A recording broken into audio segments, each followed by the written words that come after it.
বড়ো ভাষালৈ এটা গুৰুত্বপূৰ্ণ সিদ্ধান্ত গ্ৰহণ কৰা হয়। সেই সিদ্ধান্তটো হ'ল যে বড়ো ভাষাৰ মিডিয়াম বৰ্তমানলৈকে 10ম শ্ৰেণীলৈকে ব্যৱহাৰ কৰাৰ অনুমতি আছিল। অৰ্থাৎ বড়ো মিডিয়াম স্কুলসমূহ ক্লাছ 10লৈকে চলিছিল। আজি কেবিনেটে এটা গুৰুত্বপূৰ্ণ সিদ্ধান্ত লৈ বড়ো মিডিয়াম স্কুলসমূহ 12মান শ্ৰেণীলৈকে চলাৰ বাবে অনুমতি প্ৰদান কৰে। অৰ্থাৎ সেৱালৈকে এতিয়া বড়ো মিডিয়াম চলিছিল। আজিৰ কেবিনেটৰ সিদ্ধান্ত মতে এতিয়াৰ পৰা ক্লাছ 12 অৰ্থাৎ কাউন্সিলেও বড়ো মিডিয়ামত শিক্ষানুষ্ঠান চলাৰ অনুমতি দিব পাৰিব। গভৰ্ণমেণ্ট স্কুলেই হওক, প্ৰাইভেট স্কুলেই হওক, আপ টু ক্লাছ 12লৈকে বড়ো মিডিয়াম চলিব পাৰিব। আজিৰ কেবিনেটত আৰু এটা গুৰুত্বপূৰ্ণ সিদ্ধান্ত হয় যে বড়ো মিডিয়ামত আমি যিবিলাক অধ্যাপক নিযুক্তি কৰোঁ, সেই অধ্যাপকসমূহত ৰিজাৰ্ভেশ্যন ক্ৰাইটেৰিয়া আহি যোৱাৰ কাৰণে পোষ্টবিলাক খালী হৈ থাকিছিল। কাৰণ শিডিউল কাষ্ট বা সাধাৰণ লোকে বড়ো ভাষা বা OBC লোকে বড়ো ভাষাৰ ওপৰত পোষ্ট গ্ৰেজুৱেট নকৰে। ফলত ৰিজাৰ্ভেশ্যন পইণ্টত যদি ফেকাল্টি পোষ্টটো শিডিউল কাষ্ট বুলি আহি গ'ল, সেই পোষ্টটো চৰকাৰে ফিল আপ কৰিব নোৱাৰা হয়। তাৰ ফলত ৰাজ্য চৰকাৰে বড়ো ভাষাৰ শিক্ষক নিযুক্তি কৰাৰ পিছতো বহু কলেজ আৰু বিশ্ববিদ্যালয়ত আমি বড়ো ভাষাৰ অধ্যাপক নিযুক্তি দিওঁ। আজিৰ কেবিনেটে বড়ো ভাষাৰ শিক্ষক নিযুক্তিৰ বিষয়টো, শিক্ষক মানে অধ্যাপক অধ্যাপিকা অকল কলেজত, সেইটো আমি ৰিজাৰ্ভেশ্যন আউটাৰ পৰা বাহিৰলৈকে লৈ আহিলোঁ। অৰ্থাৎ এতিয়া শিডিউল টাইপ প্লেইনছ এজনে 2টা পোষ্টতে প্ৰয়োজন হ'লে চাকৰি কৰিব পাৰিব। আগতে এটাত পাৰিছিল ৰিজাৰ্ভেশ্যন ক্ৰাইটেৰিয়া থকাৰ কাৰণে। এতিয়া যদি আপুনি বড়োত PG কৰিছে আৰু আপুনি যদি ST ল'ৰা হয়, SC বুলি আৰু কোনো পোষ্ট নাথাকে, OBC বুলি কোনো পোষ্ট নাথাকে, আপুনি 2টাতে ST হ'লেও আপুনি চাকৰি কৰিব পাৰিব। বা ভাইচ ভাৰ্চা, কোনোবা SC ল'ৰা যদি 2টাই পোষ্ট গ্ৰেজুৱেট পাছ কৰি থৈছে ইন বড়ো লেংগুৱেজ, তেওঁলোকে 2টা পোষ্টতে সোমাব পাৰিব। তাৰমানে ইয়াত ৰিজাৰ্ভেশ্যন নাথাকে, খালি বড়ো লেংগুৱেজত আপোনাৰ পোষ্ট গ্ৰেজুৱেট ডক্টৰেট লাগিব, আপুনি বড়ো ভাষাৰ শিক্ষক হ'ব পাৰিব। তাৰ কাৰণে আৰু আপুনি যে ST SC OBC ৰিজাৰ্ভেশ্যনৰ কাৰণে বড়ো ভাষাৰ পোষ্ট খালী হৈ থাকিব নালাগে। এইটো দীৰ্ঘদিনীয়া আপচু আৰু বড়ো সাহিত্য সভাৰ এটা দাবী আছিল। সেই দাবীটো আজি আমাৰ পূৰণ কৰা হয়। BTC অঞ্চলত BTR প্ৰশাসনে 10খন কলেজ প্ৰাদেশিকৰণৰ বাবে অনুমতি বিচাৰিছিল। ইমান দিনে কলেজ প্ৰাদেশিকৰণ অসম চৰকাৰে কৰিছিল, কিন্তু বড়ো চুক্তিৰ আলমত বা বড়ো চুক্তিৰ পম খেদি BTRে আমাক এটা প্ৰস্তাৱ দিছিল যে তেওঁলোকে 10খন কলেজ প্ৰাদেশিকৰণ কৰিব খোজে।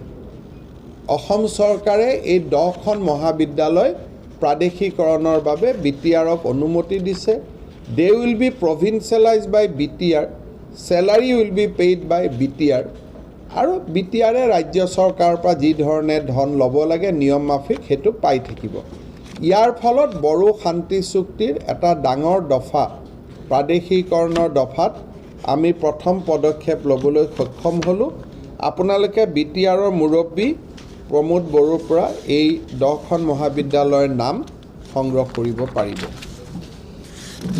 বড়ো থকা BTRত থকা এই 5খন জিলাৰ ৰাস্তা ঘাট উন্নয়নৰ কাৰণে আমি গুডউইল প্ৰজেক্ট যোৱাবাৰ 500 কোটি টকাৰ দিছিলোঁ।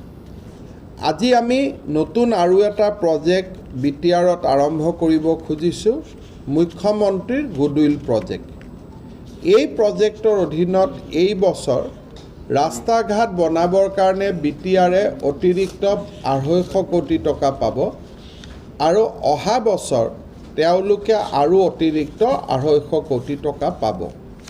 কিন্তু ইয়াৰ এটা চৰ্ত হ'ল যে 10 কিলোমিটাৰৰ তলত কোনো ৰাস্তা হ'ব নোৱাৰিব। দলং হ'ব পাৰিব, কিন্তু ৰাস্তা হ'ব লাগিলে 10 কিলোমিটাৰ লাগিব। এটা 10 কিলোমিটাৰ বুলি কওঁতে কোনোবা এটা 9 কিলোমিটাৰ হ'লে এইটো বেলেগ কথা। তাৰমানে আমি এইটো বুজাইছোঁ যে মুখ্যমন্ত্ৰীৰ গুডউইল প্ৰজেক্টৰ অধীনত আমি অতি কমেও 50টা ৰাস্তা আমি BTRত বনাম।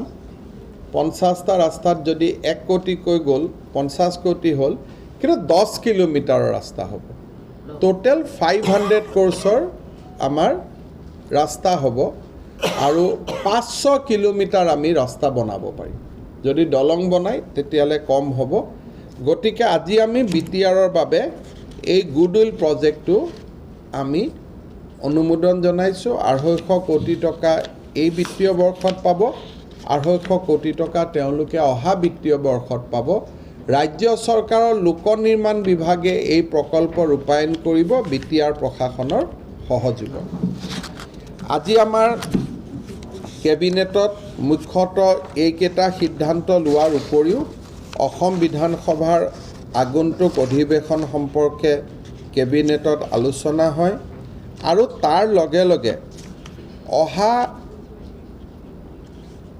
24 আৰু 25 তাৰিখ কাজিৰঙাত আমাৰ মন্ত্ৰী বিষয়া এই সকলোবিলাক লগ লাগি এটা 3দিনীয়া চিন্তন শিবিৰ অনুষ্ঠিত হ'ব সেই শিবিৰ সম্পৰ্কেও আমি আলোচনা কৰোঁ কাৰণ 3 দিন আমাৰ বিষয়াসকল মন্ত্ৰীসকল একেলগে আমাৰ কাজিৰঙাত থাকিব আৰু চৰকাৰৰ ভিজন সম্পৰ্কে তেওঁলোকে আলোচনা কৰিব আৰু বহু কেইজন বিশেষ ব্যক্তি আহিব যিসকলে ভাৰতবৰ্ষৰ বিভিন্ন ৰাজ্যত হৈ থকা ঘটনা প্ৰবাহৰ বিষয়ে আমাক অৱগত কৰিব যে কোন ৰাজ্যত কি ভাল স্কিম চলি আছে কোন ৰাজ্যৰ কি স্কিম অসমে অনুকৰণ কৰিব পাৰে বা অসমৰ গোটেই যিটো বিকাশৰ যাত্ৰা তাত আমি কেনেকুৱা ধৰণৰ ইনোভেশ্যন আনিব পাৰোঁ সেই বিষয়ে আমাৰ